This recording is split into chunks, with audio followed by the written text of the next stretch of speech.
What if the cities of our ancient past held secrets more advanced than we ever imagined? Picture this: walking through the ruins of a civilization long gone, where every street, every building, every corner was placed with deliberate, almost supernatural precision. These aren't just random layouts, they're masterpieces of urban design, aligning with the stars, the sun, and the very heartbeat of the earth itself. From the grid-like streets of Mohenjo-Daro in the Indus Valley to the breathtaking symmetry of Teotihuacan in Mesoamerica, ancient city grids weren't just about functionality. They were sacred maps, cosmic blueprints woven into the fabric of daily life. How did these civilizations, without the technology we have today, achieve such astonishing accuracy? The answer lies in a forgotten science, one that blended astronomy, mathematics, and an intimate understanding of the natural world. These city planners didn't just build, they orchestrated. They designed spaces that harmonized with the universe, creating urban landscapes that were as much about spiritual alignment as they were about trade and governance. The precision is so striking that modern architects and historians are still unraveling their methods, questioning whether we've truly surpassed their ingenuity or simply lost touch with their wisdom. This isn't just a story about bricks and roads. It's a revelation about human potential, about how cultures separated by oceans and millennia shared a common vision of order and beauty. These grids are more than archaeological curiosities. They're time capsules of a knowledge system that connected humanity to the cosmos. And as we peel back the layers, we're discovering something extraordinary. These ancient designs might hold the key to solving some of our most pressing urban challenges today. So let's step into the past together, where every straight line tells a story and every intersection whispers a secret waiting to be heard. Take Mohenjo-Daro, that sprawling metropolis of the Indus Valley civilization. Its streets run in perfect right angles, laid out in a grid so precise it rivals modern city planning. But here's what's truly astonishing. This wasn't just about order for order's sake. Every brick, every drain, every intersection was part of a grander design. The bricks themselves were standardized to a ratio of 4:2:1, a proportion so consistent across the city that it suggests a level of centralized authority or shared knowledge we're only beginning to comprehend. And then there's the drainage system, an intricate network of covered channels that kept the city clean and functional centuries before Rome built its famed aqueducts. This wasn't just engineering, it was a kind of sacred geometry where even the sewers whispered of a deeper cosmic harmony. But how, without lasers, without satellites, how did they achieve such precision? The answer might lie in the stars. Many ancient cultures used celestial alignments as their blueprint. In Teotihuacan, the Street of the Dead doesn't just connect temples, it mirrors the path of the Milky Way. The pyramids of Giza align with Orion's belt. These weren't coincidences, they were deliberate acts of urban astronomy where the heavens were literally mapped onto the earth. And the tools they used, surprisingly simple: ropes, stakes, and an intimate knowledge of shadows and solstices could create alignments accurate to within fractions of a degree. The real magic wasn't in the tools but in the minds that wielded them, a fusion of math, myth, and meticulous observation. What's even more fascinating is how these principles crossed oceans and epochs. The Maya, the Egyptians, the Harappans, all separated by time and space, yet all building cities that echoed the same universal patterns. Was this coincidence, or was there a shared thread of knowledge lost to history? Some researchers believe these grids were more than practical layouts. They were vibrational maps designed to resonate with the Earth's energy. Take the ley lines of ancient Britain or the mandala-like plans of Hindu temples. These weren't just artistic choices. They were attempts to harness invisible forces, to build cities that didn't just house people but harmonized with the very pulse of the planet. Today, as we grapple with urban sprawl and environmental chaos, these ancient grids offer a startling lesson. They remind us that a city is more than steel and concrete. It's a living organism, a dialogue between human ambition and natural order.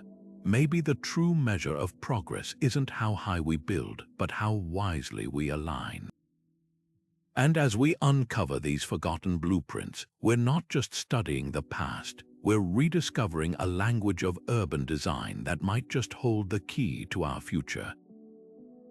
Mohenjo-Daro stands as one of history's most striking examples of intentional urban design, a city where every element from the width of the streets to the size of the bricks followed a meticulously planned system. Unlike later settlements that grew organically over time, this ancient Indus Valley metropolis was conceived as a unified whole, its grid aligned almost perfectly with the cardinal directions. The precision is mind-boggling, main streets running north-south and east-west, intersecting at precise right angles, while smaller lanes branched off in orderly subdivisions.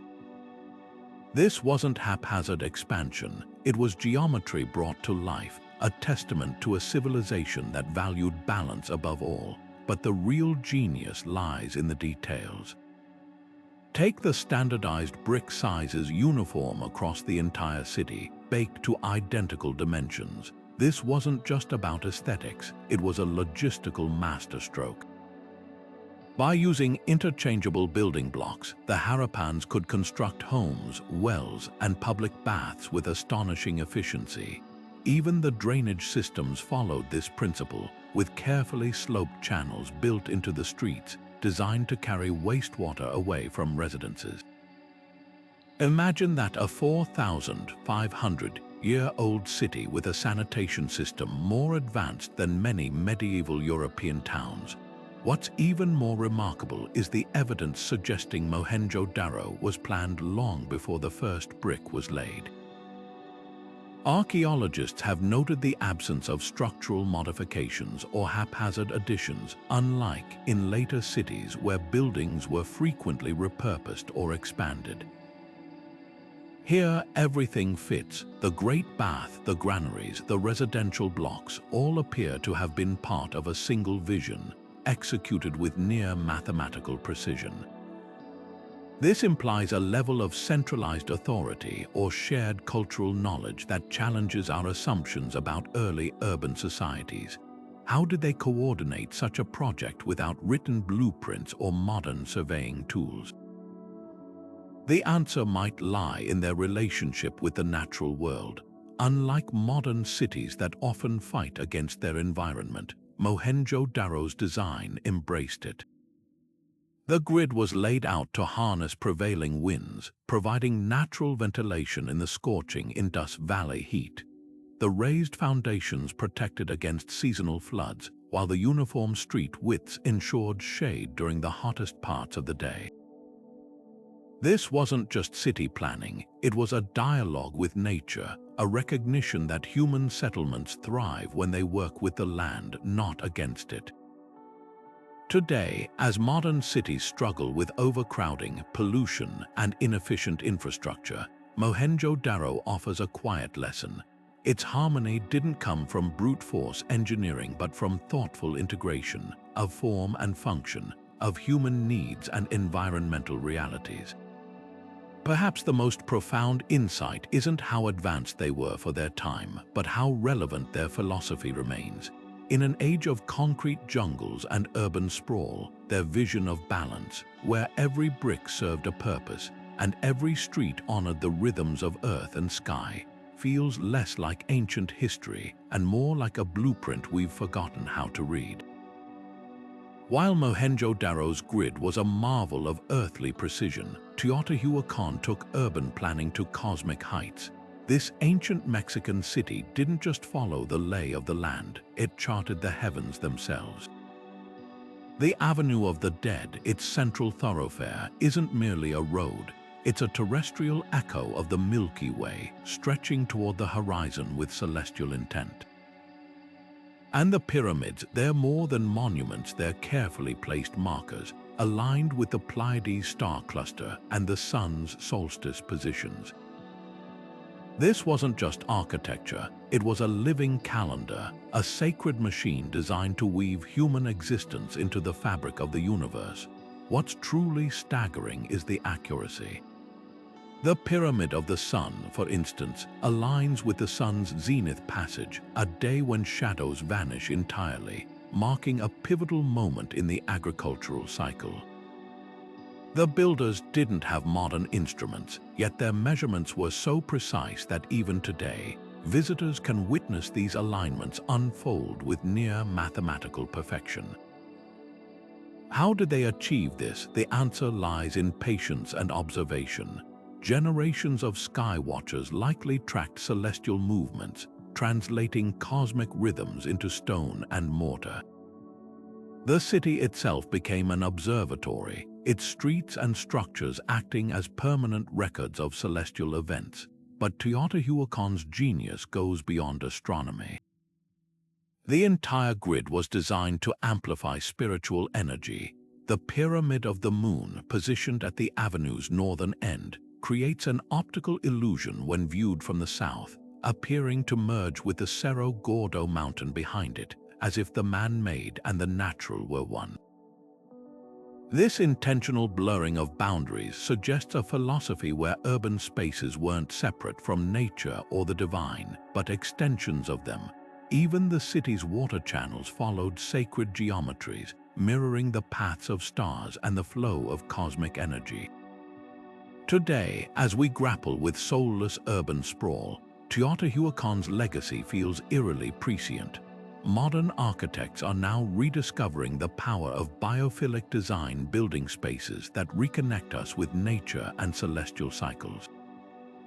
Imagine if our cities didn't just house us but harmonized with the cosmos, turning streets into solar alignments and rooftops into star maps.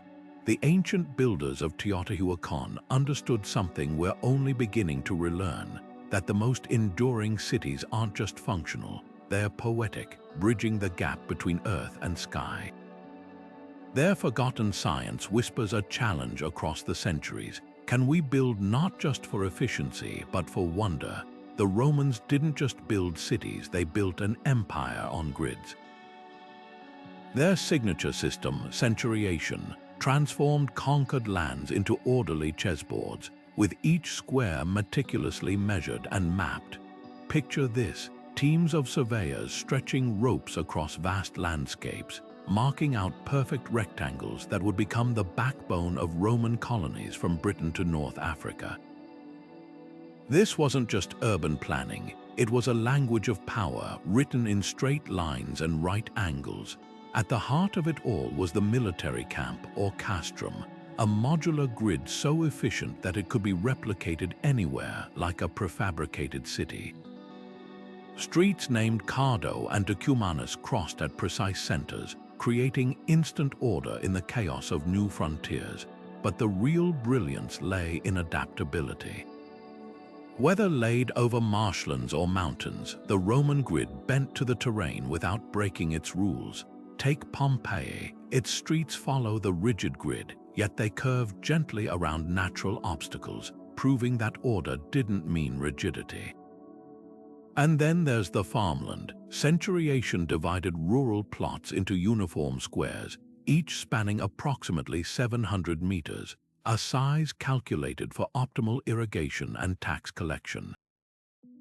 The Romans understood that control wasn't just about armies, it was about bread. By standardizing agriculture, they turned wilderness into wealth, feeding millions while binding provinces to Rome's economy. What's astonishing is how these ancient grids still shape our world. Walk through Manhattan or Barcelona, and you'll see echoes of the Cardo and Decumanus in their street layouts. Even the mile-long blocks of modern American suburbs owe a debt to Roman centuriation. But here's the twist: while we inherited their precision, we often lost their flexibility. Roman grids were alive. They accommodated market squares, temples, and public baths organically, blending function with community. Compare that to today's sterile superblocks, where zoning often prioritizes efficiency over human connection. Perhaps the deepest lesson lies in their philosophy. The Romans didn't impose grids to crush local identity. They used them to integrate diversity into a shared system. In places like Timgad, a colony in modern Algeria, the grid framed vibrant multicultural hubs where Berbers, Romans, and traders mingled. This wasn't uniformity, it was unity. As our own cities strain under sprawl and inequality, the Roman model whispers a question: can we design grids that don't just organize space, but nurture belonging? Their answer, etched into stones across 2 continents, suggests that the best urban plans aren't just about lines on a map, they're about the lives that unfold between them. The golden ratio wasn't just a mathematical curiosity to ancient builders, it was the heartbeat of their cities. Walk through the ruins of Egypt's Temple of Karnak, and you'll find its columns spaced at intervals of 1.618. That mystical number echoing in the distance between every pillar. The same ratio appears in the Parthenon's facade, the Great Pyramid's dimensions, even the layout of Athens' Agora. This wasn't coincidence, it was a deliberate choice, a belief that certain proportions tapped into the very harmony of the cosmos. These architects weren't just designing spaces, they were composing symphonies in stone, where every angle and alignment played its part in a grander universal order. What's remarkable is how these principles transcended cultures. In India, Hindu temple architects followed the Vastu Purusha mandala, a geometric grid dividing space into 81 squares, each representing a cosmic force. Chinese city planners used feng shui to align streets with energy flows, while medieval Islamic cities like Baghdad embedded sacred geometry into their concentric circular designs. Across continents and eras, civilizations arrived at the same startling conclusion: that cities built with these ratios didn't just function better, they felt better. Modern science is now catching up to this ancient intuition. Studies show that rooms with golden ratio proportions reduce stress hormones in occupants, while buildings with fractal patterns repeating geometric shapes found in nature boost concentration and creativity. Our brains, it seems, are wired to respond to these timeless geometries, yet today's urban landscapes often ignore this wisdom. Concrete boxes with uniform, soulless dimensions dominate our skylines, their harsh lines clashing with our innate need for organic harmony.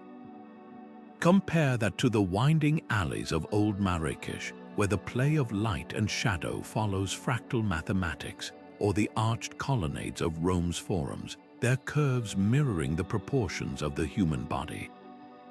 These places don't just house people, they uplift them.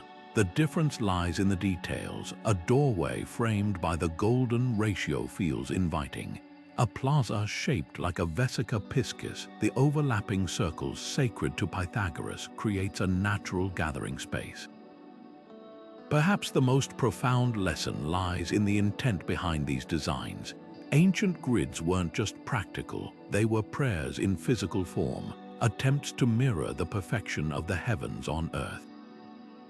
When a Mayan priest laid out Capon's ball courts using sacred ratios, or when a Byzantine engineer plotted Constantinople's roundabouts based on geometric harmonics, they were stitching the divine into the mundane. In our rush for efficiency, we've lost that spiritual dimension of city building, but the blueprint for change already exists, etched into the stones of 1,000 forgotten cities. The question isn't whether we can relearn their techniques, it's whether we're willing to see urban spaces not just as containers for life, but as living geometries that shape how we think, feel, and connect. The irony is palpable. While we boast of smart cities with AI-driven infrastructure, we're only beginning to grasp what the ancients knew instinctively, that the most advanced technology isn't digital but geometric. From the spiraling streets of ancient Jericho to the hexagonal paving stones of Herculaneum, these patterns did more than guide footsteps, they synchronized human habitation with nature's deepest rhythms. As neuroscientists map how our brains light up in geometrically harmonious spaces, and environmental psychologists document the calming effects of fractal designs, we're rediscovering a truth these civilizations held sacred: that beauty isn't frivolous, it's functional. The streets of Mohenjo-Daro didn't just facilitate trade, they elevated existence. Maybe it's time we stopped building cities as machines and started composing them as music, where every line sings in tune with the universe's hidden score. Astro-urbanism wasn't just about marking the stars, it was about living by them. Take Tikal, where the towering pyramids don't just scrape the sky, they converse with it. The Temple of the Great Jaguar, for example, aligns with the rising sun during the spring equinox, casting shadows that slither down its steps like celestial serpents. But this wasn't mere spectacle. When the Pleiades cluster appeared over the North Acropolis, farmers knew it was time to plant maize. The city itself was a clock, a calendar, a cosmic compass woven into stone. This marriage of urban design and astronomy stretches far beyond the Maya. In Egypt, the Temple of Ammon at Karnak was positioned so that the winter solstice sunrise flooded its inner sanctuary with light, illuminating statues of the gods like divine spotlights. Over in Cambodia, Angkor Wat's central tower perfectly frames the sun during the spring equinox, a phenomenon still celebrated by thousands who gather to witness the alignment today. Even Britain's Stonehenge, though not a city, shares this philosophy, its stones acting as a Neolithic observatory that likely guided seasonal gatherings and harvests. The message is clear: across continents and eras, civilizations didn't just observe the heavens, they built them into the blueprint of daily life. What's striking is how democratic this celestial wisdom was. Unlike modern astronomy, often confined to labs or planetariums, ancient astro-urbanism was participatory. In Teotihuacan, the pyramid of the sun's alignment with the Pleiades wasn't hidden knowledge, it was a public event, visible to every citizen. The Hopewell culture of North America built earthworks in Ohio that framed the moon's 6-year cycle, turning celestial mechanics into community theater. These weren't esoteric tricks for elites, they were shared rhythms that synchronized entire societies with the universe's pulse. Could we revive this today? Imagine a modern city where skyscrapers double as solstice markers, or where parks are laid out to track the moon's phases. Biophilic design already proves that natural light patterns boost productivity and well-being. What if we took it further, aligning transit routes with seasonal sun angles to reduce energy use? The ancients didn't have satellites, but they understood something we've neglected: that urban spaces aren't just containers for people, but interfaces between Earth and cosmos. Perhaps the most poignant lesson lies in perspective. In an age where light pollution obscures the stars for half the planet, astro-urbanism reminds us that cities once served as bridges to the infinite. The Maya didn't just build Tikal to impress, they built it to remember, to keep one eye on the ground and the other on the galaxies. As we plan the megacities of tomorrow, their example whispers a challenge. Can we design not just for efficiency, but for awe? After all, a city that tracks the stars doesn't just house its citizens, it elevates them. Standardization in ancient cities wasn't just about convenience, it was a silent revolution in human collaboration. Consider Mohenjo-Daro's bricks again, each one identical down to the millimeter, baked to perfection across hundreds of kilns. This level of uniformity didn't happen by accident. It required shared measurements, strict quality control, and a system of communication so precise that artisans miles apart produced interchangeable components. The secret: standardized tools. Archaeologists have found cubical stone weights across Indus Valley sites, each matching a unified system. A merchant in Lothal could trade with a buyer in Harappa using the same units because someone, somewhere, had decreed, "This is how we measure." That's not just logistics, it's the birth of globalization. But the Romans took it further. Walk through Ostia Antiqua, and you'll see apartment blocks called insulae, nearly identical multi-story buildings with standardized stairwells, window sizes, even ceiling heights. These weren't custom homes, they were ancient prefabs designed for mass urban living. The genius lay in repetition. By reusing the same molds for concrete and the same templates for woodwork, Roman builders could erect entire neighborhoods at staggering speed. This modular approach meant a soldier transferred from Carthage to Cologne would find familiar housing, fostering a sense of imperial cohesion. Efficiency became empire. What's fascinating is how they enforced these standards without modern bureaucracy. In Mohenjo-Daro, it might have been cultural, a shared belief in harmony manifesting through geometry. The Romans, though, had the agrimensors, surveyors who laid out grids with groma tools, ensuring every new city followed the playbook. Yet both systems reveal a deeper truth. Standardization wasn't just practical, it was philosophical. When every brick fits, when every street aligns, you're not just building a city, you're building trust. A Harappan child growing up surrounded by perfect right angles absorbed an unspoken lesson: order is possible. Today, we take uniformity for granted: IKEA furniture, smartphone chargers, shipping containers. But these ancients achieved it with nothing but ropes, plumb bobs, and collective vision. Their legacy whispers a challenge. In an age of 3D printing and AI, why do we still struggle with affordable housing or sustainable materials? Maybe the missing ingredient isn't technology, but the boldness to say, "This is how we build." Their grids weren't constraints, they were liberations, freeing cities to grow without chaos. That's the real mystery, not how they standardized, but why we ever stopped. Beneath the grandeur of Petra's carved facades and Angkor's towering temples lay an engineering marvel far more vital: water, flowing with the precision of a symphony. These cities didn't just manage water, they danced with it. In Petra, hidden channels carved into rose-red cliffs redirected flash floods into reservoirs, transforming a desert gorge into a thriving oasis.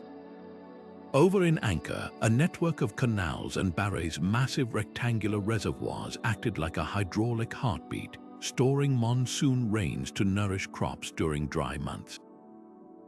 But here's what's truly astonishing. These systems weren't just functional, they were sacred. The barrages of Angkor mirrored the Hindu cosmic ocean, while Petra's water channels aligned with solstice sunrises, turning engineering into a form of worship. The secret to their success: ancient planners understood something we often forget: water isn't just a resource, it's a relationship. Take the Nabateans of Petra, who designed their city's slope to harness gravity, letting water flow from public fountains to private homes without pumps. Their terracotta pipes, fitted with self-cleaning silt traps, could rival modern filtration systems. Meanwhile, in Cambodia, Angkor's engineers calculated water flow so precisely that their spillways prevented erosion during heavy rains, a feat modern hydrologists are still studying. These weren't just solutions, they were conversations with nature, where every drop had purpose and place. What modern cities could learn lies in the philosophy behind these systems. Today's storm drains shunt water away as waste, but ancient grids treated it as a partner. In Petra, flash floods were welcomed into cisterns, their energy dissipated through cleverly designed diversion walls. Angkor's moats doubled as cooling systems, using evaporation to moderate the tropical heat. Even smaller details, like the stepwells of India's Indus Valley cities, reveal a profound insight. Water management wasn't buried underground but celebrated as public art, with staircases descending into shimmering pools where communities gathered. The ritual dimension adds another layer of brilliance. At Cambodia's West Baray, archaeologists found temples submerged during the dry season, emerging like islands when waters receded, a dramatic symbol of cyclical renewal. Similarly, Petra's great temple complex channeled rainwater into ritual purification basins, blending utility with spirituality. This dual-purpose design points to a holistic worldview where infrastructure served both body and soul. As rising seas and erratic rainfall challenge our concrete jungles, these ancient blueprints offer unexpected hope. Dutch engineers are now adapting Angkor's reservoir principles to combat flooding in the Netherlands, while Jordanian architects study Petra's techniques to revive desert agriculture. The lesson isn't to copy their methods, but to embrace their mindset, to see water not as a problem to control, but as a rhythm to harmonize with. After all, the greatest grids weren't just planned on maps, they were whispered into existence by listening to the land itself. The streets of Harappa didn't just divide space, they dissolved barriers. Walk through its ruins and you'll find something revolutionary for its time. Neighborhoods where artisans, merchants, and laborers lived side by side in nearly identical homes. No sprawling palaces for elites, no cramped slums for the underclass, just row after row of standardized brick houses, each with its own courtyard, well, and drainage access. This wasn't accidental egalitarianism, it was urban democracy etched into clay. Even the city's public baths and granaries were centrally located, ensuring equal access for all residents. Compare that to modern cities where zip codes often dictate life expectancy, and gated communities exist mere blocks from food deserts. The Harappans seem to grasp a radical idea that a city's greatness isn't measured by its monuments, but by how it treats its most ordinary citizens. What made this possible? The grid itself acted as an invisible hand, gently enforcing fairness. With streets laid out in precise rectangles, there were no hidden corners for inequality to fester. Every block had the same infrastructure, same drainage, same water supply, same proximity to public spaces. This standardized design prevented the formation of isolated enclaves, forcing social integration through architecture. Archaeologists note something telling. Harappan artifacts show remarkably little variation in quality between neighborhoods. A potter's home might contain the same finely crafted pottery as a trader's, suggesting shared access to goods and crafts. The message is clear: when everyone shares the same blueprint, privilege struggles to take root. The contrast with contemporary urban planning couldn't be starker. Today's cities often amplify division. Think of highways deliberately built to separate racial communities in 20th century America, or luxury high-rises casting shadows over informal settlements in Mumbai. Even well-intentioned zoning laws frequently segregate by income, pushing affordable housing to the urban periphery. The Harappans flipped this script. Their grid was a social contract in physical form, declaring that clean water, sturdy walls, and communal spaces weren't privileges but rights. Perhaps the most profound lesson lies in what's missing from Harappan ruins: fortifications. Unlike contemporaneous Mesopotamian cities with their towering defensive walls, Harappa's open layout suggests relative internal harmony. When your city is designed to share rather than hoard, perhaps you need fewer barriers. Modern experiments echo this wisdom, from Vienna's social housing blocks, where doctors and teachers live alongside janitors, to Barcelona's superblocks that prioritize pedestrian plazas over private vehicles. These successes hint at a truth the ancients knew. Equity isn't just about justice, it's about practicality. Cities thrive when all their pieces work together, when no district is left to decay. The Harappan model wasn't perfect. Archaeologists still debate whether true classlessness existed, but its intentionality is undeniable. Their grid wasn't just streets and walls, it was a statement that urban space could be a great equalizer. As we wrestle with skyrocketing inequality and urban fragmentation, their 4,000-year-old blueprint whispers a provocative question. What if the most advanced city isn't the one with the tallest skyscraper, but the one where every doorstep leads to dignity? The perfection of ancient city grids couldn't always outlast the chaos of history. Take Mohenjo-Daro, its orderly streets eventually buried under layers of silt, its once precise drains clogged with the debris of a civilization in retreat. Or Teotihuacan, where the Avenue of the Dead became a literal ghost road, its celestial alignments forgotten as the city emptied for reasons we still debate. These weren't just abandoned places, they were cautionary tales etched in stone, proving that even the most brilliant urban designs are fragile when the systems sustaining them unravel. Environmental stress often struck first. In the Indus Valley, shifting river courses may have turned fertile farmlands into deserts, leaving Harappan engineers with nothing to manage but scarcity. The Maya faced a darker irony. Their reservoirs and canals, once lifelines, became breeding grounds for drought-induced disease when rains failed. But here's what's revealing. Their grids didn't fail because the designs were flawed. They failed because the world around them changed faster than adaptation could keep pace.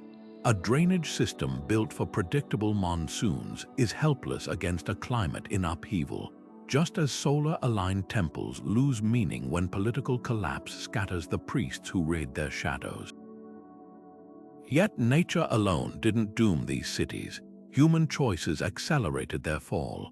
In Rome, the rigid centuriation system that once fed millions became a tool of exploitation, as wealthy landowners gobbled up standardized plots, pushing out small farmers. The very grids meant to ensure fairness were twisted into engines of inequality. Meanwhile, Teotihuacan's sacred geometry may have fallen victim to its own success. Archaeologists find evidence of fires and shattered statues, suggesting a rebellion against the elite who claimed cosmic authority through urban design. When grids become symbols of control rather than communal harmony, they invite their own destruction. The most haunting loss wasn't of stone, but of knowledge.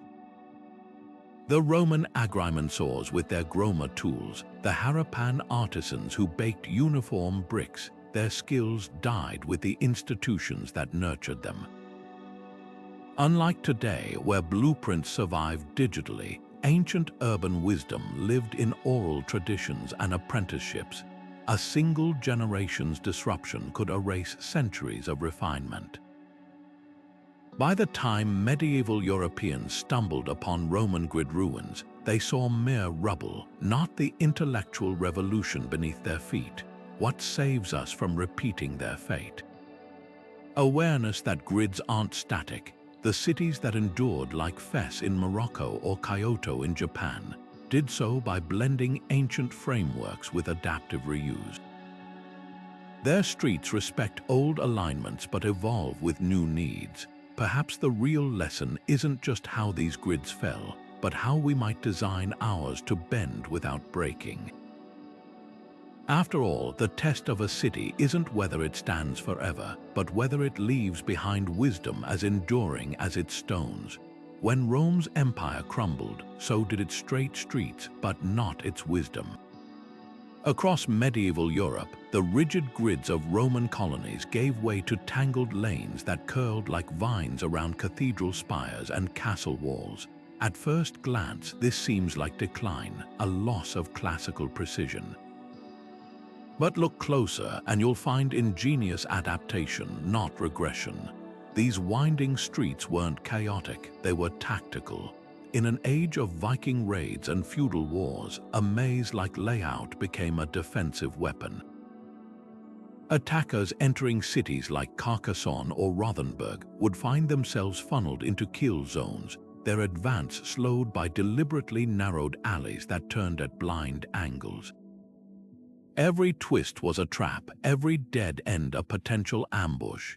Yet defense wasn't the only master these curves served. Medieval streets followed the land's natural contours, cradling hillsides rather than flattening them, a stark contrast to Rome's bulldozer approach. The organic growth also reflected communal bonds. Unlike Roman grids imposed from above, these paths often traced desire lines, the shortcuts people naturally walked between homes, markets, and wells. Over generations, foot-worn trails hardened into cobblestones, creating street networks shaped by collective movement rather than imperial decree. In Bruges, for instance, the radial pattern of lanes still mirrors medieval trade routes, with wool merchants' houses clustering near canal docks. The real surprise, these disordered cities often functioned better than their grid predecessors. Roman hygiene systems had collapsed, but medieval towns developed clever workarounds.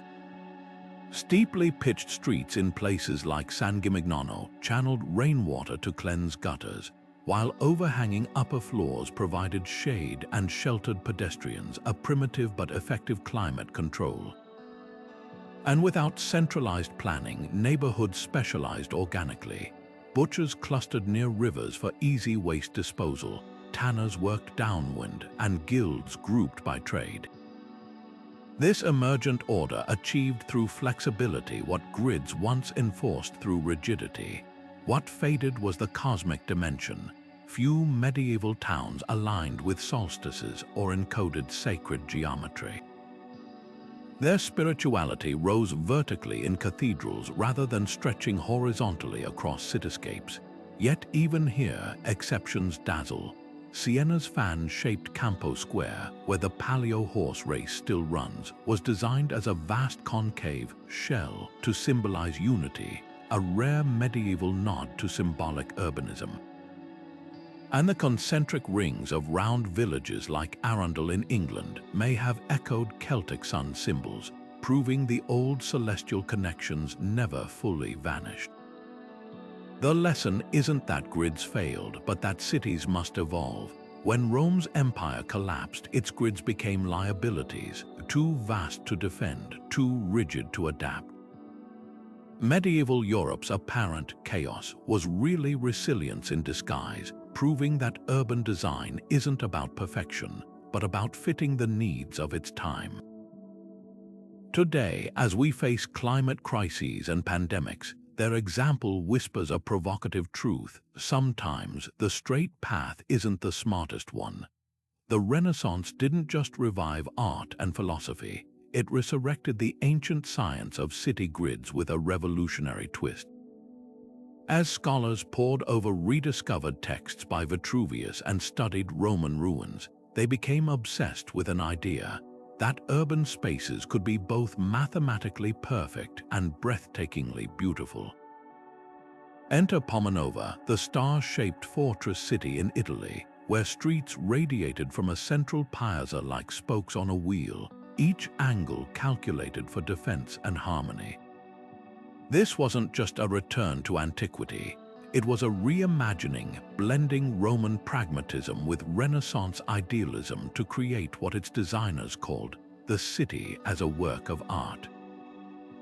What made this revival so transformative was its fusion of old and new.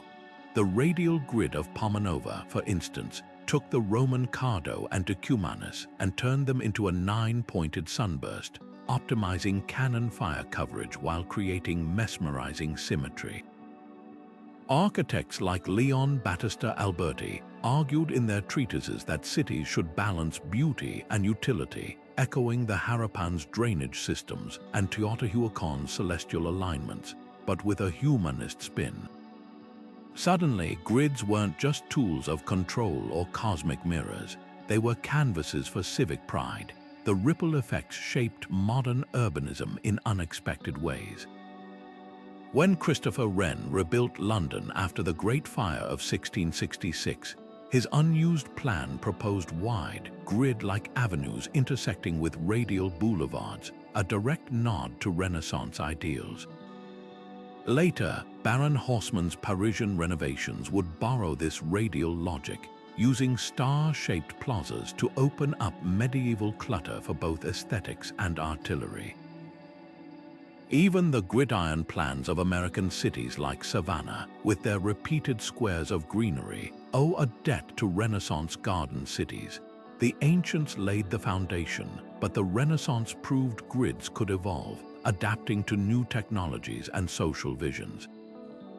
Yet the Renaissance also exposed a tension we still grapple with. Who are cities for? While Pomanova's geometry dazzled, its utopian vision faltered when citizens refused to move in, forcing the Venetian government to pardon prisoners as reluctant settlers. Here lies the cautionary tale: a grid, no matter how brilliant, must serve the people within it. Modern planners face the same challenge: how to balance geometric grandeur with lived humanity. The real legacy of this revival isn't just in street patterns, but in the audacity to dream that cities can be both functional and sublime. From the golden ratios of Florence's piazzas to the fractal-like facades of Baroque Rome, the Renaissance taught us that urban design isn't just about lines on a map, it's about the poetry of space. And as we sketch the megacities of tomorrow, that lesson feels more vital than ever. The best grids don't just organize life, they inspire it. When European colonizers arrived in the so-called New World, they didn't just bring ships and soldiers. They brought compasses and rulers, determined to carve order into landscapes they barely understood.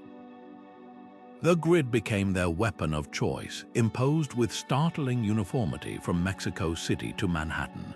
Streets were drawn straight, blocks divided into perfect rectangles, as if the land itself were a blank slate waiting for European geometry. But here's the twist: these places were never blank. Beneath the colonizers' chalk lines lay ancient footpaths, sacred mounds, and trade routes worn smooth by generations. The clash wasn't just about aesthetics, it was a collision of worldviews where efficiency battled memory and control overrode connection. Take Mexico City, built atop the ruins of Tenochtitlan. The Aztec capital was a marvel of hydraulic engineering, its canals and causeways harmonizing with the lake beneath it. When Cortés raised it, his engineers replaced this fluid design with a rigid grid centered on a Spanish-style plaza. The new streets ignored the old water flows, leading to constant flooding, a literal backlash from the landscape itself. Similarly, New York's famous grid plan of 1811 steamrolled over Lenape trails and natural ridges, flattening hills and filling streams to force the island into a checkerboard. The message was clear: the land would submit to the geometry of conquest. Yet these grids weren't purely oppressive, they also revealed pragmatism's double edge. In Spanish colonies, the laws of the Indies mandated grid layouts with central plazas, aiming to replicate European order while enabling surveillance. But this very rigidity also created democratic public spaces where markets, festivals, and protests could flourish. Philadelphia's grid, designed by William Penn, reserved land for public parks, a radical notion at the time. Even the relentless right angles of Savannah's plan hid a subtle genius. Its repeated garden squares acted as fire breaks and cooling oases in the Georgia heat. The irony: these rational grids often worked best when they accidentally echoed indigenous practices, like the Mayas' use of central plazas or the Mississippians' mound towns with their open gathering spaces. What truly haunts these colonial grids, though, is their unfinished business. In Lima, archaeologists recently found pre-Inca irrigation channels beneath the Spanish grid, still functioning, still sustaining neighborhoods the colonizers never fully erased. In Australia, Melbourne's grid awkwardly skirts sacred Aboriginal songlines, creating odd bends that planners once dismissed as surveying errors. These ghosts in the street maps hint at resilience, landscapes resisting total domination, whispering older truths through the cracks in the pavement. The lesson for modern cities isn't to reject grids, but to design with humility. Barcelona's Eixample district fused grid efficiency with chamfered corners for sunlight and sociability, while Portland's blocks respect old indigenous trails by bending around sacred fir trees. The best urban plans, it seems, aren't monologues imposed from above, but conversations between past and present, between geometry and geography, between the desire for order and the truth of the land. After all, a straight line might claim to be the shortest distance between 2 points, but history, like a river, rarely runs straight for long. The Industrial Revolution didn't just change how we worked, it reshaped the very ground beneath our feet, turning city grids from sacred geometry into cogs of the machine. Suddenly, streets weren't aligned with solstices but with smokestacks, their rigid lines optimized for coal wagons and factory whistles rather than communal harmony. Take Manchester, England, where the canals and rail lines sliced through the medieval tangle like a surgeon's scalpel, creating a grid so efficient it could move raw cotton from docks to mills in hours. But this precision came at a cost. Workers' cottages were crammed into identical rows beside these arteries, their thin walls vibrating with the hum of looms. The ancient balance, where grids served both gods and grain stores, had tipped decisively toward profit. Railways amplified this transformation, their iron tracks acting as rulers that redrew continents. In Chicago, the intersection of rail lines birthed a grid so relentless it ignored natural topography entirely, flattening marshes into right-angled blocks. The logic was merciless. Straight tracks meant faster deliveries, and uniform lots meant easier speculation. Yet the human toll was stark. While Roman grids had featured public baths and forums, industrial grids often lacked even basic sanitation. In London's Bethnal Green, families lived in grid-like tenements where shared pumps overflowed with sewage, turning geometry from a tool of order into one of oppression. What's haunting is how these grids still shape our cities. The wide, numbered streets of American industrial towns designed for horse-drawn fire engines now stretch endlessly into suburban sprawl. The factory districts of Berlin, once gridded for steam engines, now house trendy lofts but retain their stark, dehumanizing scale. Industrialism's greatest urban legacy might be this. It taught us to see land as a resource rather than a relationship, a mindset that fuels today's climate crises. Yet even in this era, glimmers of the old wisdom survived. Frederick Law Olmsted's Central Park, with its deliberate curves, was a rebellion against Manhattan's grid, a place where the human spirit could breathe. And in places like Saltaire, a model workers' village in England, industrialist Titus Salt proved that efficiency and dignity could coexist, blending grid-like order with parks and schools. These exceptions whisper an alternative history, one where the machine age didn't have to sever our bond with humane design. The deeper question isn't just how industrialization changed grids, but how it changed us. When cities became machines, people became their components, a shift we're still untangling. As we retrofit these spaces for a post-industrial world, the challenge is clear. Can we reclaim the ancient idea that a grid should serve life, not just logistics? The answer might lie not in rejecting industrial efficiency, but in remembering what we once knew, that the straightest line isn't always the most livable. Manhattan's grid stretches like a ruler's dream, 2,000 numbered blocks of unwavering efficiency, where every square foot is calculated for maximum utility.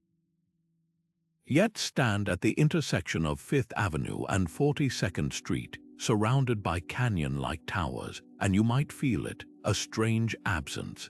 Unlike Teotihuacan's celestial avenues or Mohenjo-Daro's egalitarian lanes, this grid pulses with commerce but whispers little of community or cosmos. Modern cities have mastered the mechanics of movement, but in their relentless pursuit of efficiency, they've often sacrificed the soul that once made urban spaces sing.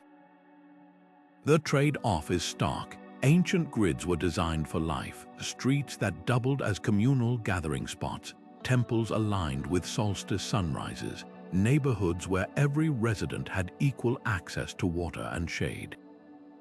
Today's grids, by contrast, are engineered for throughput. Take Los Angeles. Its sprawling lattice of asphalt prioritizes car speed over human connection, turning what could be vibrant sidewalks into mere margins between traffic lanes. Even Barcelona's famed Eixample district, with its elegant chamfered corners, battles noise pollution as scooters zip through geometrically perfect intersections. The irony: we've never been better at moving people and goods, yet many feel more disconnected than ever in these hyper-efficient landscapes. But glimmers of the old wisdom are resurfacing.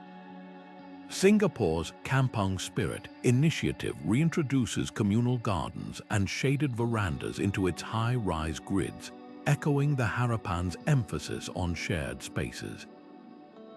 In Copenhagen, planners have transformed car-centric squares into pedestrian, pocket neighborhoods, where cobblestone patterns subtly guide social interaction like the fractal pavements of ancient Marrakesh.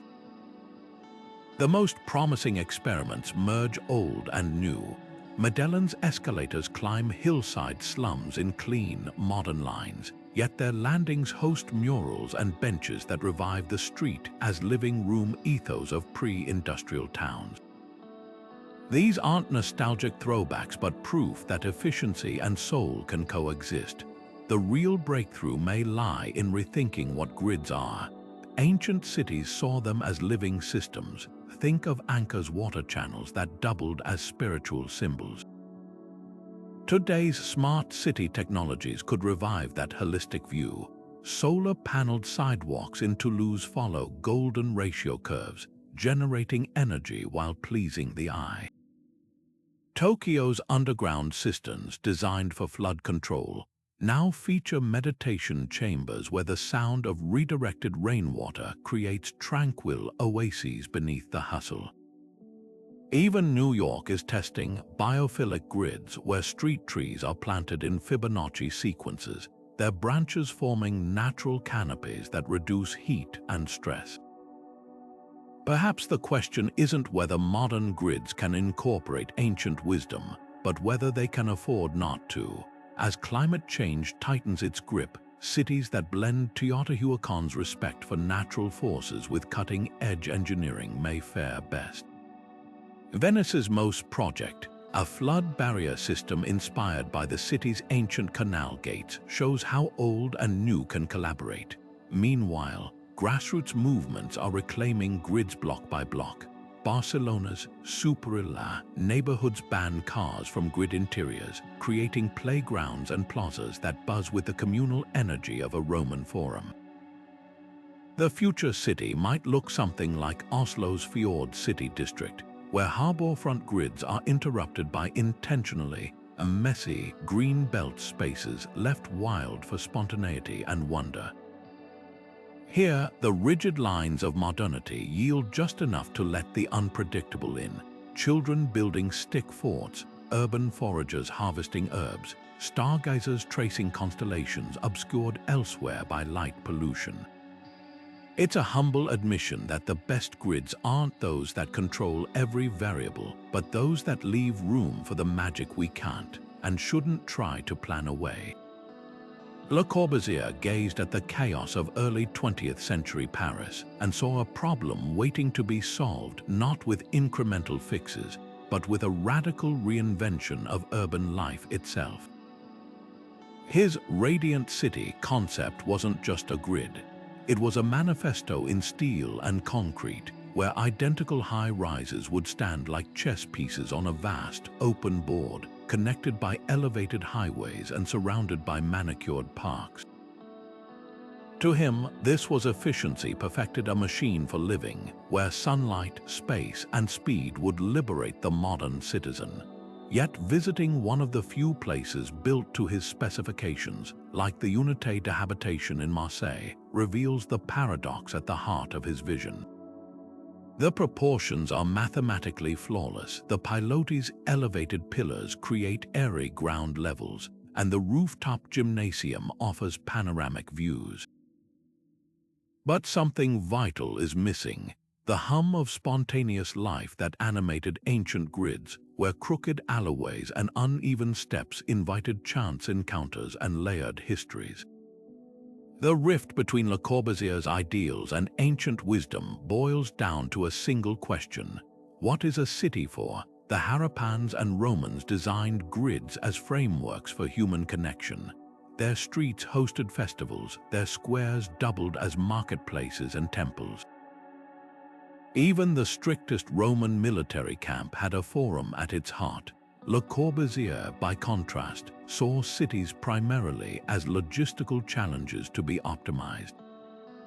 His separation of zones, living here, working there, shopping elsewhere, made sense on paper, but severed the organic ties that bind communities together.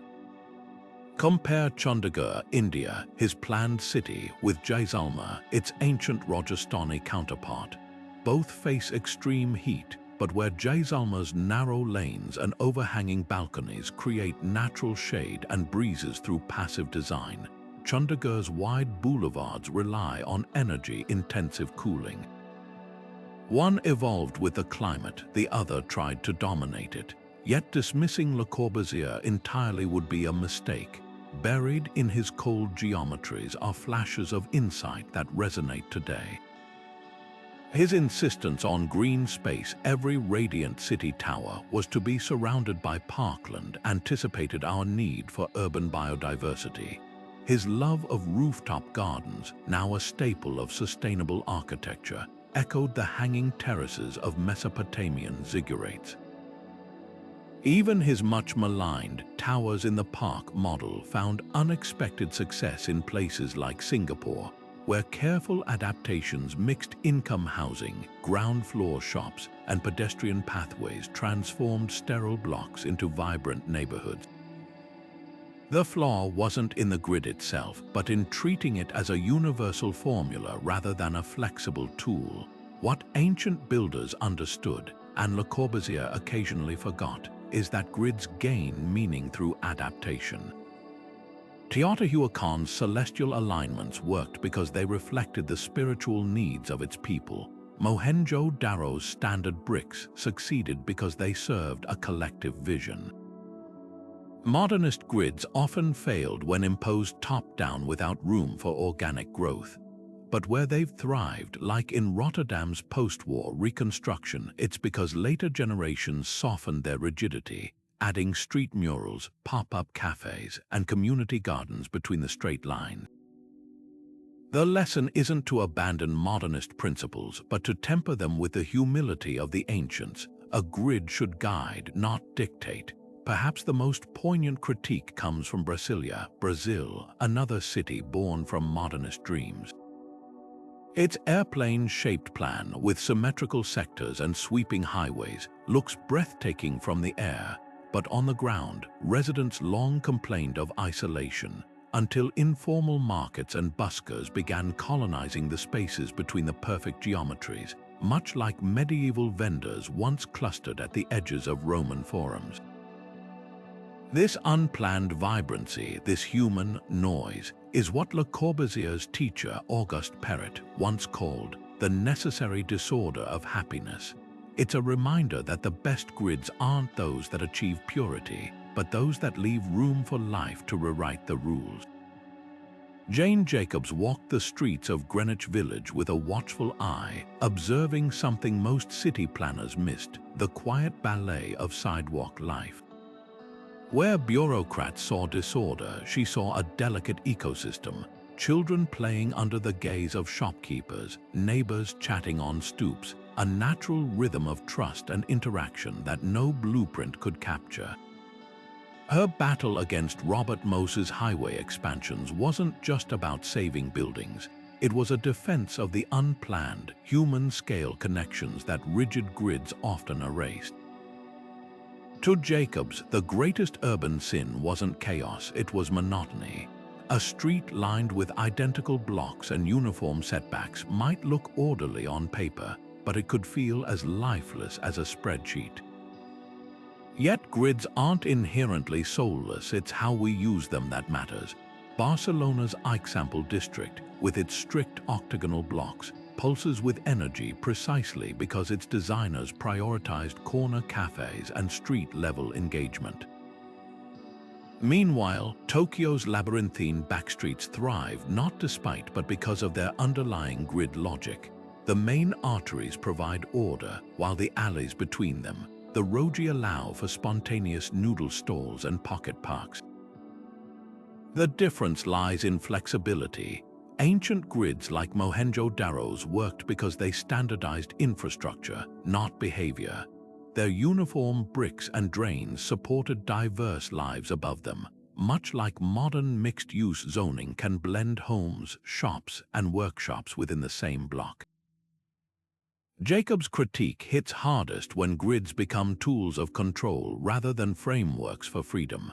Mid-century urban renewal projects, with their superblocks and isolated towers, often severed the eyes on the street she championed. But contrast that with Melbourne's laneway revival, where a rigid Victorian grid became the canvas for hidden bars and street art, proof that structure can enable surprise. The Dutch Woonerf concept takes it further, designing grid-aligned streets where pedestrians, cyclists, and drivers share space equally, recreating the village-like intimacy Jacobs adored. The real tension isn't between grids and organic growth, but between top-down and bottom-up design. Philadelphia's Society Hill shows a compelling hybrid. William Penn's original grid preserved, but with alleys repurposed as community gardens and muse houses scaled for human interaction. Even Manhattan, Jacobs' home turf, reveals hidden adaptability. The High Line Park transformed an abandoned rail grid into a floating garden where wildflowers nod to the untamed spirit she celebrated. Perhaps the answer lies in thinking of grids as trellises rather than cages. Venice's canals follow a loose grid that guided but didn't dictate growth, allowing for crooked bridges and sudden courtyards. Similarly, Copenhagen's finger plan organizes transit along strict radial lines while letting neighborhoods between them develop organically. The most vibrant cities today aren't those that reject grids outright, but those that treat them as living systems, structures that provide just enough order to prevent chaos and just enough looseness to invite life. After all, the streets Jane Jacobs loved weren't random. They were variations on a theme, proving that the best urban design, like jazz, needs both structure and improvisation to truly sing. The ancient builders of Teotihuacan and Mohenjo-Daro never heard the term sustainability, yet their cities thrived for centuries in harmony with the land, a feat modern planners are now scrambling to replicate. Today, a quiet revolution is unfolding where the wisdom of these old grids meets cutting-edge eco-design, giving birth to urban spaces that don't just minimize harm to nature, but actively mimic its systems. Take the Liuzhou Forest City in China, where every building's facade bursts with vertical gardens, echoing the Harappan's use of shade and airflow to cool streets naturally. Or look at Masdar City in Abu Dhabi, its narrow, angled alleys replicating the wind-channeling techniques of ancient Persian towns, reducing the need for air conditioning by nearly 50%. These aren't just nods to history, they're proof that the best solutions often come full circle. What makes these modern eco-grids so groundbreaking is how they reinterpret ancient principles for contemporary challenges. The Indus Valley's drainage systems, which turned monsoon floods into resources, inspire today's sponge cities like Shanghai, where permeable pavements and rain gardens absorb stormwater instead of fighting it. Similarly, the celestial alignments of Teotihuacan find new life in solar-oriented neighborhoods like Freiburg's Vauban district, where rooftops angled toward the sun power entire communities. Even the Roman concept of centuriation, dividing land into efficient plots, is being reborn in urban farming grids that transform vacant lots into productive orchards, much like the terraced gardens of Machu Picchu. The common thread, treating the city not as a machine to control nature, but as an organism that thrives within it. The real magic happens when these designs engage communities as partners. In Copenhagen's Nordhavn district, canals patterned after Angkor's reservoir system double as social hubs where kayakers glide past floating parks, mirroring the way ancient water temples served both practical and spiritual needs.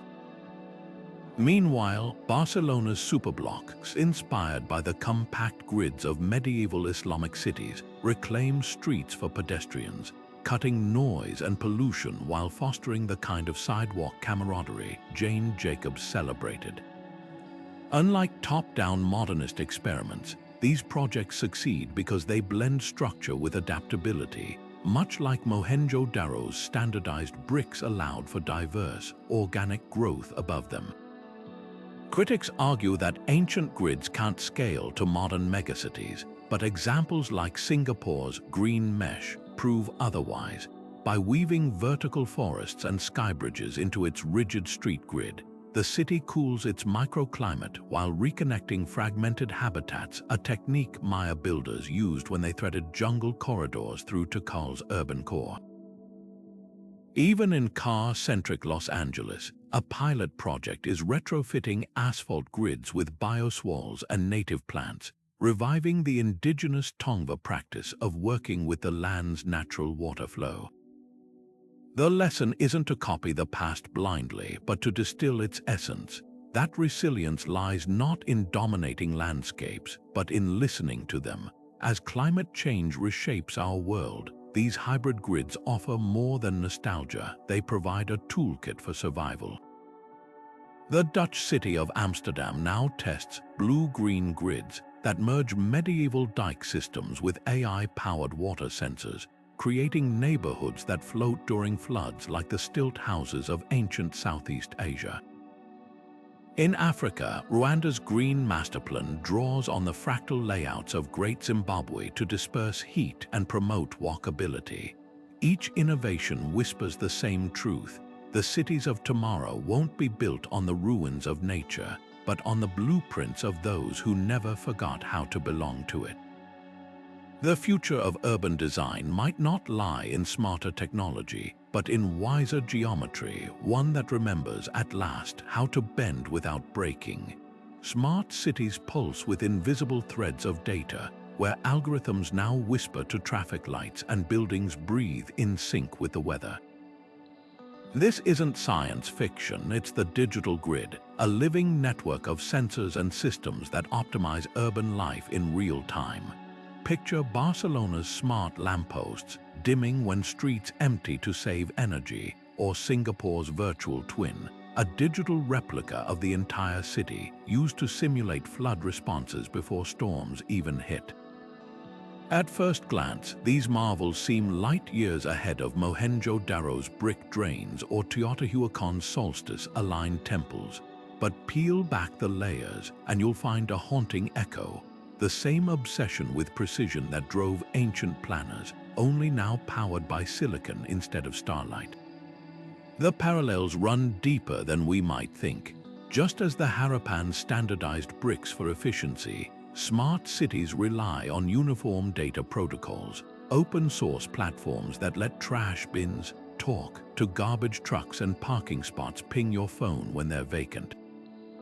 Amsterdam's circularity hub even mirrors the Indus Valley's water wisdom, using AI to track resource flows through the city like an ancient engineer monitoring canal levels. And where Roman agrimensors measured fields with ropes and shadows, Today's urban planners deploy LiDAR drones and heat maps to design greener, cooler streets. The tools have changed, but the goal remains strikingly familiar: to harmonize human habitats with the rhythms of nature and society. Yet for all their brilliance, smart cities risk missing a key ingredient that ancient grids mastered: intuitive adaptation.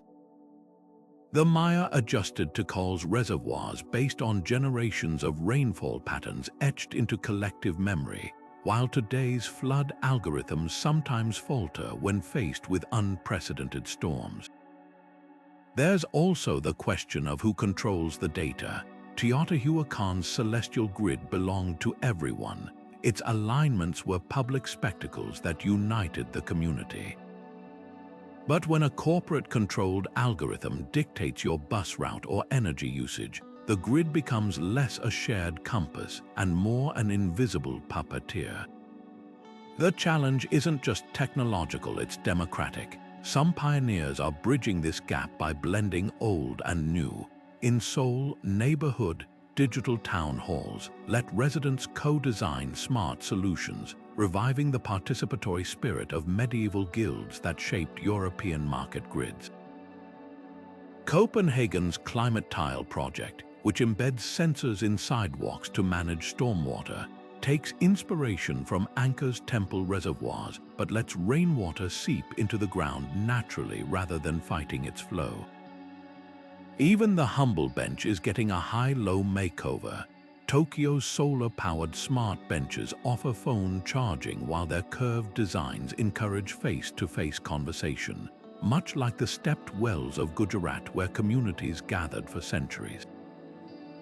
The most promising experiments recognize that data alone can't build humane cities. Barcelona's superblocks use traffic sensors to justify pedestrianizing streets, but their real magic lies in the reclaimed spaces where kids play and elders chat, a modern echo of the Roman Forum's social alchemy. Meanwhile, indigenous planners in Canada are weaving traditional knowledge into smart grids. The Tsuu Nation's solar microgrid honors Coast Salish Sun teachings while powering homes with zero emissions. These projects hint at a future where digital grids don't just compute, but compassionate, where AI serves the same role as the celestial priests of old, helping communities align with larger patterns.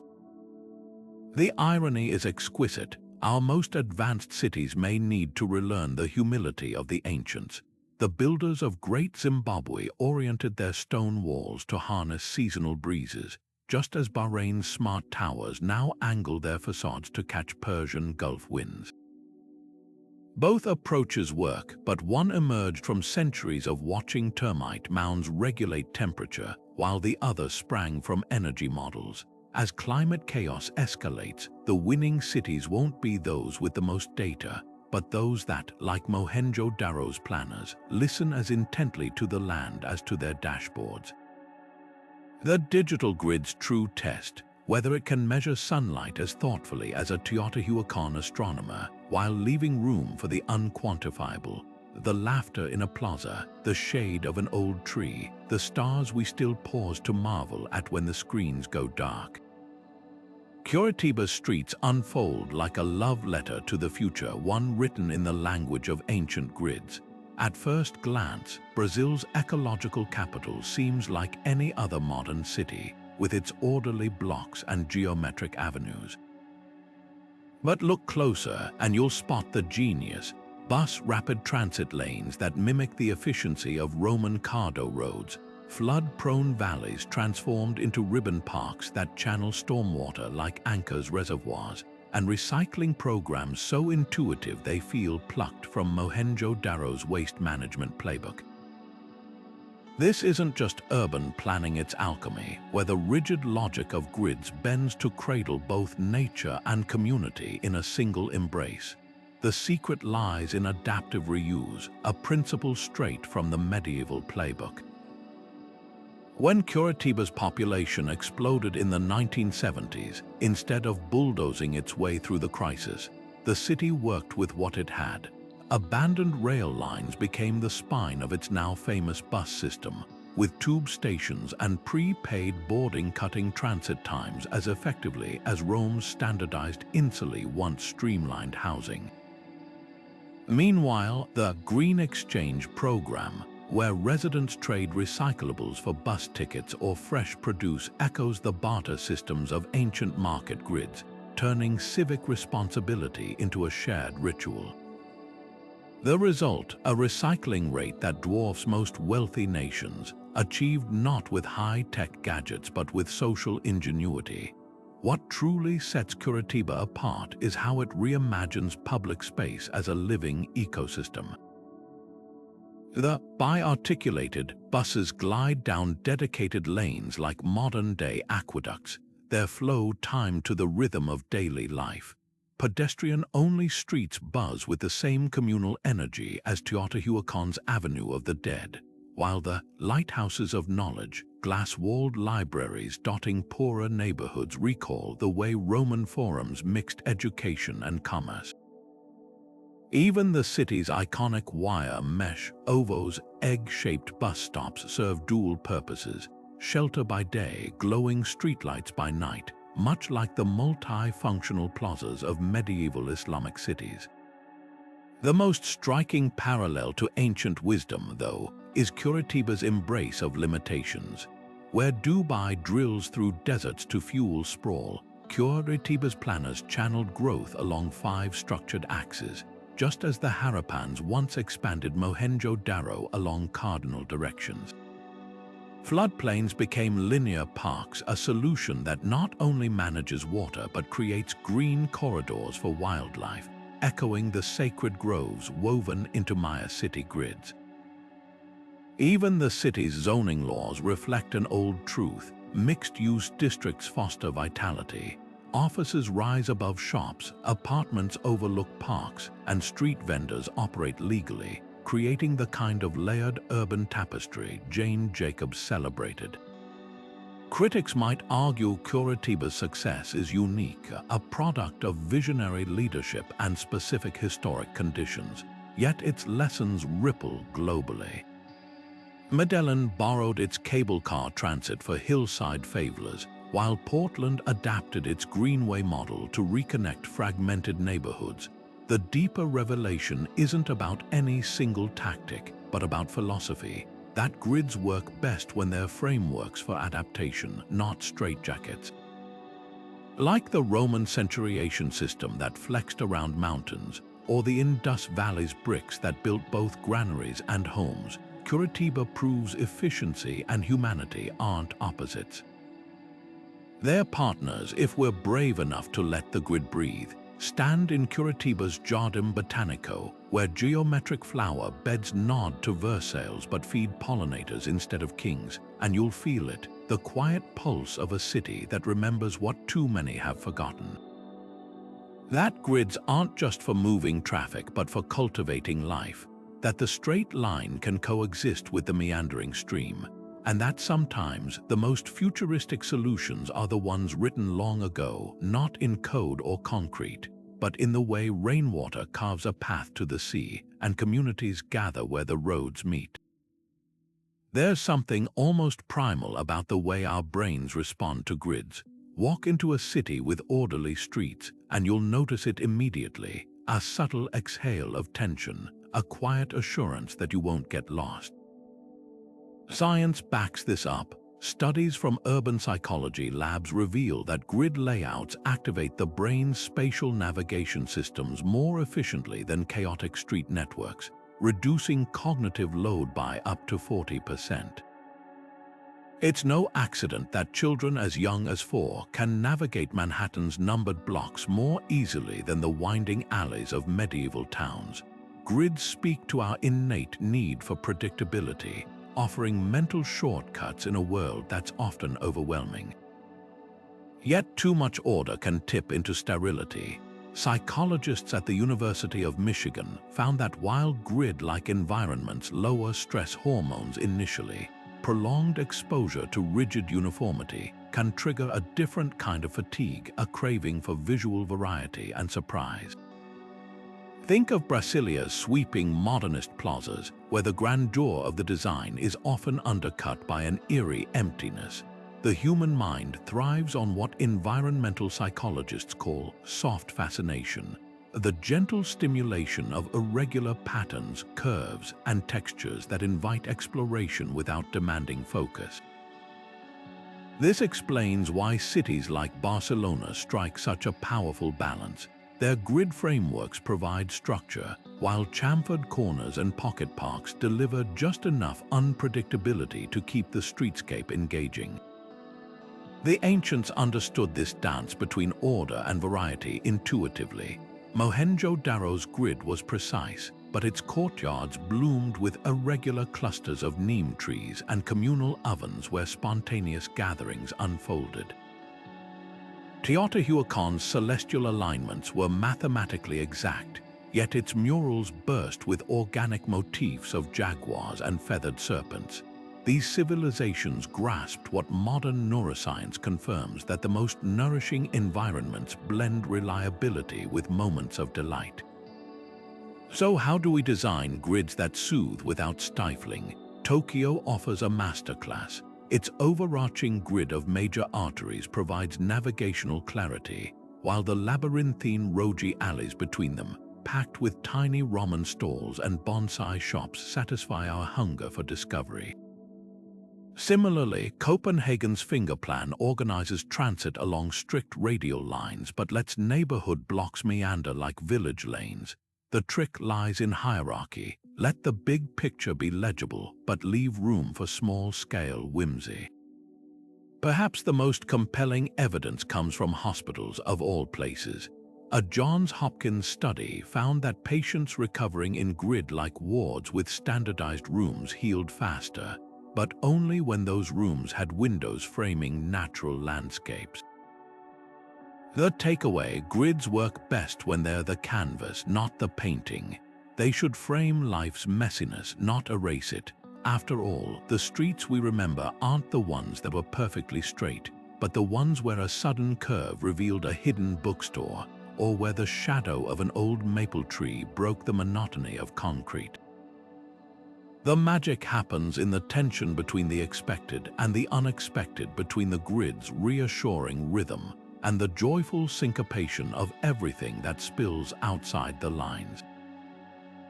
Barcelona's Eixample district unfolds like a love letter to balance wide, geometric boulevards that somehow still pulse with the intimate energy of a medieval plaza. At first glance, its grid is all modern efficiency, designed by Ilde van Surd in the 19th century to solve overcrowding and disease. But look closer and you'll spot the subtle genius: chamfered corners at every intersection, creating octagonal squares that invite sunlight, conversation, and cafes to spill onto the pavement. This isn't just urban planning, it's cultural translation, a grid that speaks Catalan in the grammar of geometry. Surd didn't impose order. He wove it around the rhythms of local life, proving that structure and soul can share the same blueprint. The secret lies in listening. Where colonial grids often bulldozed indigenous footprints, places like Eixample absorbed them.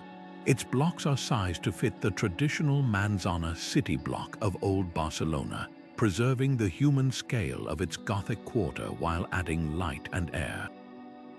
Even the building heights echo the city's pre-industrial skyline, ensuring sunlight reaches the streets, a nod to Mediterranean reverence for outdoor living. Compare this to Brasilia's alienating superblocks, where rigid modernism ignored Brazil's love of street festivals and front-step socializing. The lesson: a grid succeeds when it asks not just how to lay streets, but why people gather on them. Now, from Morocco to Malaysia, a new wave of planners is taking this ethos further. In Marrakech, the recently developed Gaïles district layers French colonial grids atop the organic Medina, but with a twist. Shaded arcades inspired by traditional souk alleys line the broad avenues, blending sun protection with social space. Over in Singapore, the Kampung Admiralty complex stacks a hospital, community gardens, and hawker stalls in a vertical grid, recreating the tight-knit villages wiped out by urban renewal. These projects share a common thread. They treat grids as frameworks for cultural storytelling, not just traffic flow. Yet the boldest experiments are happening where grids collide with indigenous knowledge. In New Zealand, Christchurch's post-earthquake rebuild incorporates Maori Kaishiakatanga guardianship principles, with stormwater grids designed as ceremonial pathways honoring ancestral rivers. Similarly, Canada's Tsuut'ina Nation near Calgary is planning a hybrid grid that aligns streets with sacred mountain views and animal migration, routes a fusion of Cartesian logic and First Nations cosmology. These aren't aesthetic nods, they're deep rewirings of how space holds memory. The challenge, of course, is avoiding pastage. Dubai's cultural villages and Las Vegas's themed quarters show how easily tradition becomes decoration when divorced from lived practice. The magic happens when grids act as scaffolds for organic growth, like in Hanoi's French Quarter, where neoclassical facades now house faux stalls and silk shops, their grid providing just enough order to contain joyful chaos. What emerges is a radical idea that the most advanced grids might be the most rooted, not in nostalgia, but in the kind of place-specific wisdom that once guided Teotihuacan's builders to align streets with sacred mountains. As Lagos tests flood-resistant grids based on Yoruba land use patterns, and Oslo weaves Viking-era footpaths into its bike lane network, we're glimpsing a future where urban design doesn't just house cultures, it learns from them. The straight line, it turns out, bends beautifully when it listens. Brasilia rises from the Brazilian savanna like a modernist dream frozen in time. Its sweeping wings of government buildings, its cathedral of curved concrete ribs, its highways arching over empty plazas in perfect symmetry. From the air, the city resembles a bird in flight or a dartboard's concentric circles, every line purposeful, every angle precise. But step onto its vast, sun-baked esplanades at noon, and the silence is deafening. This is the paradox of failed grids. Brasilia's design won UNESCO recognition as a masterpiece of urban planning, yet its very perfection drained it of life. The superblocks, those uniform rows of apartment towers spaced like chess pieces, discouraged street vendors and chance encounters. The separation of zones, government here, commerce there, housing elsewhere, meant no one lingered after work. What should have been a vibrant capital became, in the words of architect Jan Jael, a city for airplanes, not people. The roots of this alienation trace back to a single-minded vision. Lucio Costa, Brasilia's chief planner, drew inspiration from Le Corbusier's radiant city, with its belief that geometric purity could engineer social harmony. Cars would glide along elevated highways, pedestrians would stroll in segregated green spaces, and every function would have its designated place, but reality proved messier. Without the tangled alleys of old Rio or Sao Paulo, where bakeries spill onto sidewalks and neighbors chat across wrought iron balconies, Brasilia's residents found themselves adrift in a sea of concrete. The city's most beloved spaces today aren't its monumental axes, but the improvised bars and food trucks that cluster in leftover gaps, proof that people will always reshape rigid plans to fit their needs. Brasilia isn't alone in this struggle. Chandigarh, India's other modernist grid experiment, faces similar critiques. Designed by Le Corbusier himself, its sectors are immaculate, its capital complex or inspiring. Yet locals often bypass the wide boulevards to cut through dusty vacant lots, creating desire lines that mock the planner's straight edges. Even in the United States, the 1960s urban renewal projects that replaced vibrant black neighborhoods with sterile grids of high rises and parking lots like St. Louis Prout-Igo collapsed under the weight of their own isolation. The common thread, a fatal assumption that efficiency equals livability. Yet these failures offer unexpected gifts, a roadmap of what not to do. First, grids need capillaries, not just arteries. Ancient cities like Damascus or Kyoto thrived because their main avenues fed into narrow side streets where life could flourish. Second, mixed use isn't optional. The Harappans knew this 4,000 years ago when they built homes above workshops in Mohenjo-Daro. Finally, grids must adapt. Rome's centuriation system lasted centuries because it bent around hills and rivers. Brasilia's rigidity left no room for evolution. The most hopeful lesson comes from Brasilia itself. Over decades, its residents have hacked the master plan. Satellite towns like Taguatinga, originally dormitories for the working class, have organically grown bustling markets and music scenes. Even the pilot plan's superblocks now hide clandestine rooftop gardens and pop-up theaters. Like vines cracking pavement, human connection always finds a way. The future of urban grids lies not in abandoning order, but in designing it with enough humility to leave room for the unplanned, for the messy, magnificent ways people turn spaces into places. After all, a city's worth isn't measured by how well it follows a blueprint, but by how loudly it defies one. Picture a city where the solar-paneled rooftops align with the summer solstice like Teotihuacan's pyramids, yet buzz with real-time energy-sharing algorithms. Where storm drains patterned after Angkor's reservoirs double as community art installations, their water levels monitored by AI that predicts floods days in advance. This isn't science fiction, it's the emerging blueprint for urban spaces that honor ancient wisdom while embracing cutting-edge innovation. Take Seoul's digital mayor's office, where citizens co-design smart parks through virtual town halls, blending the participatory spirit of Harappan city planning with blockchain voting systems.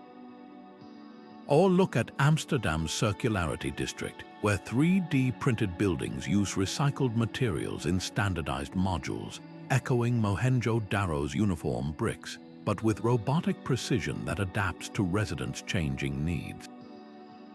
The magic happens in the fusion of opposites.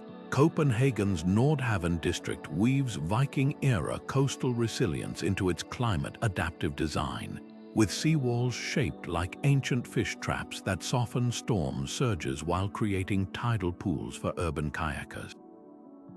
Meanwhile, Singapore's Punggol Digital District embeds sacred geometry into its smart grid buildings arranged in fractal patterns proven to reduce heat stress, their facades embedded with sensors that adjust shading based on the sun's path, much like the Maya calibrated their temples to celestial movements.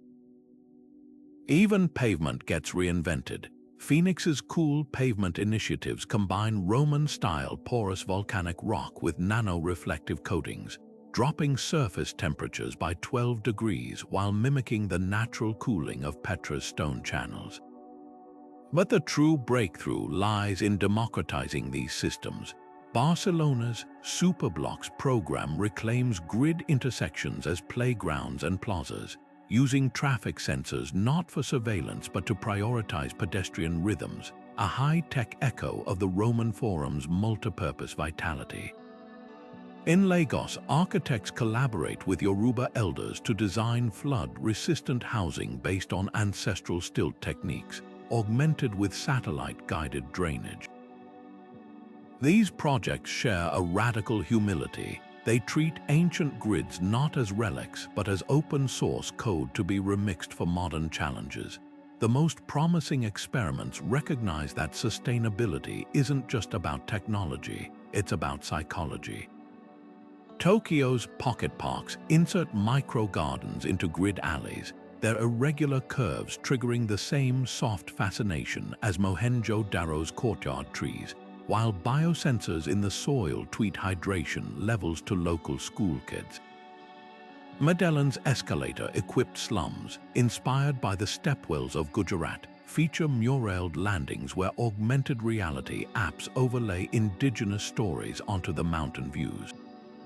These spaces satisfy a primal need to feel both oriented and enchanted, to walk streets where every turn offers the reassurance of order and the thrill of discovery. What emerges is a new urban alchemy, one that measures success not in efficiency alone, but in resilience and joy. Rotterdam's floating neighborhoods, moored to smart docks that rise with sea levels, recall the amphibious cities of the ancient marsh Arabs, yet their modular designs allow cafes to detach and reconfigure for festivals. Detroit's urban farms, arranged in geometric plots like Roman centuriation, use spectral imaging to honor pre-colonial Native American crop rotations while feeding the community. The cities of tomorrow won't choose between past and future. They'll synthesize them, proving that the straightest path forward sometimes follows the curves of history. After all, the greatest grids were never just maps, they were conversations across time, and we're only beginning to hear the replies. The ancient city grids of lost civilizations were more than just meticulous blueprints. They were living equations balancing human ambition with cosmic rhythms. From the solstice-aligned avenues of Teotihuacan to the egalitarian neighborhoods of Mohenjo-Daro, these urban masterpieces reveal a profound truth. The most enduring cities don't conquer nature or suppress chaos, but dance with them. The Harappans knew that standardizing bricks didn't mean stifling individuality. The Romans proved grids could flex around rivers and hills without breaking their logic. These weren't just technical feats, they were philosophical statements etched in stone, declaring that order and adaptability aren't opposites but partners. Today, as climate change reshapes our coastlines and social fractures test our communities, their wisdom feels startlingly urgent. Imagine applying the Indus Valley's flood-resilient foundations to Miami's rising streets, or weaving Barcelona's superblocks with the communal spirit of Harappan courtyards. Picture solar panels arranged like the celestial mirrors of Karnak's temples, or storm drains that mimic Angkor's sacred reservoirs, treating rainwater as a gift rather than a threat. The solutions to our most pressing urban crises might not lie in futuristic tech alone, but in the quiet genius of civilizations that thrived for centuries without fossil fuels or silicon chips. The real revelation isn't just what these ancient builders achieved, but how they thought. They saw cities as ecosystems, not machines to be controlled, but organisms to be nurtured. Teotihuacan's planners didn't just map streets, they orchestrated light and shadow to mark sacred time. The Maya calibrated Tecol's reservoirs to the rhythms of monsoon and drought, teaching us that sustainability isn't a gadget but a mindset. Even the Romans, for all their imperial might, designed grids that integrated diverse cultures into shared spaces, offering a model for today's fractured urban landscapes. So where do we begin? Start small, like the chamfered corners of Barcelona's example, where a simple geometric tweak transformed intersections into sunlit social hubs. Think holistically, like Curitiba's bus lanes that doubled as community lifelines, proving infrastructure can nurture connection as efficiently as it moves traffic. Most importantly, listen to the land, to the stars, to the voices too often excluded from urban design. The ancients didn't impose grids from abstract theories. They refined them through generations of observation and adaptation, blending celestial math with the messy reality of human need. As we stand at the crossroads of urbanization and climate crisis, their legacy offers more than nostalgia, it's a compass. The next time you walk a sterile superblock or swelter in a treeless plaza, ask, what would the Harappans do? How might Teotihuacan's priests have aligned this street? The answers won't demand we abandon modernity, but to weave it with threads of forgotten wisdom. After all, the future belongs to those who build not just with steel and data, but with memory and sky. The blueprint for tomorrow's cities was drawn thousands of years ago, not in ink, but in the quiet dialogue between geometry